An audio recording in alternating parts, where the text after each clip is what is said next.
Hey everyone, welcome to Kempner Sports. My name is Rev Trev. I'm a Packers fan who loves fantasy football, and I love making content about fantasy football. So if you love fantasy football, hit a like button and definitely hit the subscribe because I've got so many fantasy football videos. Also, if you're a Packers fan, you should just be subscribing to me just out of loyalty alone, but go Pack Go, right? And so definitely hit the like and subscribe button as well. Okay, today we're going to be talking about the Dolphins triple stack. Yes, you heard that right. I just hit a fantasy football league where I literally have a Dolphins triple stack. I've never done that before, and there's a lot of talk about should you stack players, and I don't know if you should, but it's just fun to do that. It's fun. Now the argument is, well, what happens if that team struggles that week? You're going to lose that week. But what if they go off? Then you also benefit. So this idea that it's a bad idea because 1 week you could all struggle, yes, of course. But you can still have players from different teams and they all struggle as well the same weeks. I had Jefferson the 1 week walking into the in my fantasy weeks last year, and Jair Alexander literally shut him down, and that really hurt my chances in the playoffs. In fact, I think I lost that playoff week because of that. So it happens to all players, right? So I joined this Friesen 4 and Friends Fantasy Football League. It's with my friend Andy, who does an incredible podcast on, it's called Friesen 4, basically the NFC North, and there's a weekly show about a live stream of him talking with other. So he's a Bears fan. I'm the Packers fan. There's lots of Packers fans he has on. He's got Vikings fans and Detroit Lions fans that he's on there, and we just kind of trash talk and have some fun together. Talk about weekly matchups and all that kind of stuff. But he does all kinds of other videos too. So I just want to encourage you to hit his channel. I'm going to post his description in the thing. You can actually see our entire draft there. But so I joined this league. It's 12-team league. I'm co-commissioning with Andy. And one of the things I think is good fantasy advice is that you just need to know your scoring format, okay? Like, know what is happening, because sometimes you're in a lot of different leagues.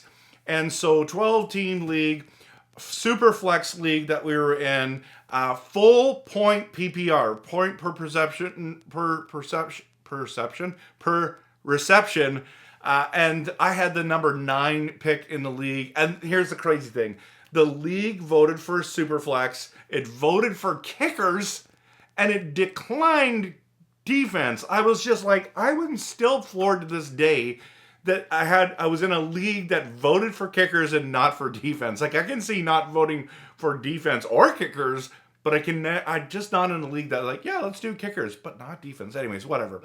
So the guy who had number 1 pick was complaining that he had number 1 pick and didn't really know what he wanted with that. So I literally offered him this. All my picks for all his picks, I wanted to move from 9 to 1. Now, this is probably bad strategy for me because, honestly, that first pick is going to be really good for him. And in Superflex League, it's going to be a quarterback. But I knew that I was going to get 2 studs coming around the corner in that 9 spot. So I think I just like to trade. And why not? It doesn't matter. It just changes your strategy, right? And so he declined. He was blowing smoke that he didn't really want to be in the first pick. If I was him, I would have pushed accept. But whatever. I wish he just pushed accept for the fun of it. Would have been awesome. Okay. So that's one thing I want to talk about, because don't come into a fantasy football draft with just one strategy. I think there's just too many videos out there where guys are like, the best strategy for 2023 is, and then you say, hero RB, zero RB, I don't know, whatever RB what you want to say, like, watch out for the RB dead zone, and don't ever take a quarterback early. And it's like, well, there is not just one strategy that can make you win. Obviously, you have to land certain players and have great players. There are some strategies that help you, but at the end of the day, you can find running backs in the dead zone strategy. You can also have some stud players, wide receivers, tight ends, quarterbacks, running backs that get hurt, and then you're in big trouble. So there is not one strategy. I do think there are some that are better than others for each year. So be careful that you just don't come in with your only that one thing that you're going to do. Okay, let's dive into what happened to me. So I knew being Superflex that we were going to be, it was going to be heavy quarterback. So literally it went Mahomes, Allen, Hurts, and Burrows. That's almost in every league that does Superflex. That's what goes first. And whatever order you want to put that in, that's fine by me. I don't really care. But that's exactly what I was anticipating. Then it gets to Andy, a Bears fan, diehard fan, and he doesn't take Justin Fields. And I was like, I couldn't believe it. He took Trevor Lawrence. And I think I have Trevor Lawrence as my 8th quarterback. I had Justin Fields higher than Lawrence, but whatever. I mean, there's no money in this league. Like, it's for fun. You're a Bears fan. It's your league. And you didn't take him. I was just absolutely shocked that he didn't go there. So Trevor Lawrence goes number 5. Number 6 goes Herbert. Have no problem with that. And then, of course, for the guy I was hoping to get was Justin Jefferson. Did not get him because he went next. And at number 8, it went Chase. Well, I'm not very high on Chase. In fact, I have him as my 4th wide receiver this year. Some people have him number 1. I think that's not crazy. I just don't want to do that.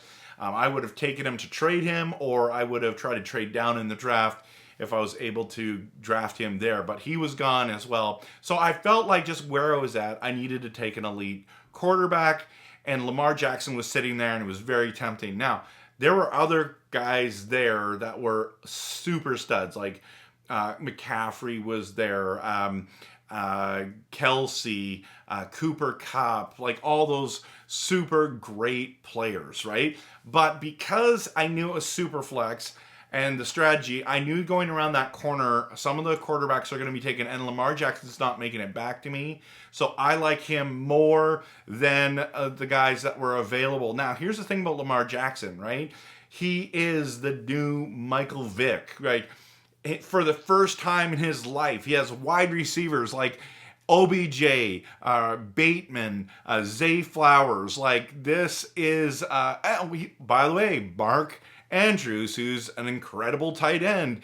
J.K. Dobbins is a year more away from an injury, and he's probably going to be playing better. So, like, there's a lot to like about Lamar, and I knew that I needed to take him right there. I thought about picking CMC, Kelsey, or Kupp, but it would have changed my whole strategy. And I've been in drafts, too many mock drafts now, where it's super flex, and if you don't get a quarterback there that's an elite one, you just end up waiting, and then you're getting bottom of the barrel quarterbacks, and it's just not fun. So I knew that was the last guy that I wanted to get, him or Justin Fields. I have him higher than Fields, so I took Lamar there, and then went with the draft. So as you can see right here, then it went McCaffrey, Jared Goff, which again shocks me that Goff went ahead to Fields. Fields goes next, and then the guy goes back to back. And this is what super flex leagues are so crazy about. The love on quarterbacks is too much. Richardson is next. I was like, I think he could have got him at the next round, but he didn't want to risk it. Then it goes Cooper Kupp, Kelsey, like I predicted, and I was really pumped to get either Kupp or Tyreek Hill. Tyreek Hill's my number 3 wide receiver this year, so I thought that was a good start, right? Now, man, Tyreek Hill is a cheat code. Like, he is. I couldn't believe I landed the cheetah there. So, and the only reason I do that because it's a super flex league. Now, coming back around, I got Waddle, and I think it's Jalen. There's so many Jadens, whatever. I really wanted Devontae Adams, and or St. Brown and Waddle. I kind of have it at the same level, so I'd be happy with either one. Both those guys went, so I thought I better get Waddle here. And I just think he is going to be a PPR monster. I like him better than Olave. I like him better than Devontae Smith. But I was tempted by the running backs, and what's his name? Jonathan Taylor was there. Pollard, who actually I'm really high on, and I was hoping that I just think with JT Taylor, He's that contract thing is scaring me. I'm fading him. Normally, I would just take him. It would have been a no-brainer. I would totally taken him there. But I was hoping that Pollard would come around and I would get him on the other end. Now, because it was full PPR, I wanted Waddle, and I just waited for Pollard. Unfortunately, Pollard didn't make it, so I was gonna go Mark Andrews instead, so I could have the Lamar Andrews stack. Then he went as well. Then I thought, well, this is gonna be a long time till I pick again, so I need to grab a quarterback. And by then, the quarterbacks were so bad that I'm like, I needed to take Tua. Should I take Tua? I've got Waddle. I've got Tyreek Hill. Are you kidding me? Should I do this? So I ended up doing the Dolphins triple stack. Let's go, baby. Why not? It's going to be fun. And if Tua and Lamar stays healthy, I know that's a big if, I could win the league because of this. Like, with Tyreek Hill and Waddle, that's my top 4 picks. Are you kidding me? They could have monster years. Now, the consequences is that I went double quarterback, double wide receiver, and that means I had a consequence that I had weaker running backs, weaker tight ends. Okay, so my starting tight end is Njoku, and my starting running backs are Kenneth Walker and Kamara. And, that's not bad, but because Kamara's like injured or suspended for the first 3 games, I'm kind of in a bit of a hot water. So I had to pick up Jamal Williams just for those first 3 games, hoping that they're going to be good. I also picked up Dalvin Cook, which again, I think he's in a timeshare with Breece Hall. So as you can see, I get really weak there, but they're not terrible. They're just not elite and they're not great. So I think I can be able to compete, and then I'll be able to contend with that triple stack, and then I hopefully, barring injury, I'll be able to win a championship with this team. So I would love to know your thoughts, if what you would have done, if you're excited. I've never done a triple stack before, but I'm actually kind of excited about this team. I guess I'm cheering for the Dolphins, so my friend Harold's going to be really pumped about that. But that's what I ended up doing. And I don't know if there's another stack that you like. There's other kind of triple stacks. I mean, the Commanders has one. You can get Howells really late. You can get McLaurin and Dodson, but I don't really like that one. That's a little risky. I would have to have another quarterback there. What else stacks could you get that would be amazing? And there isn't many, but maybe you could pull off a Chase. Well, I don't think you can pull off a Chase, Burrows, and T. Higgins, but if you could, that would be pretty awesome. That would be really awesome. So let me know if you've ever done a stack, if you've done a triple stack, and please like, subscribe, follow. Thank you so much for watching. Have an awesome day, and I hope you win your league.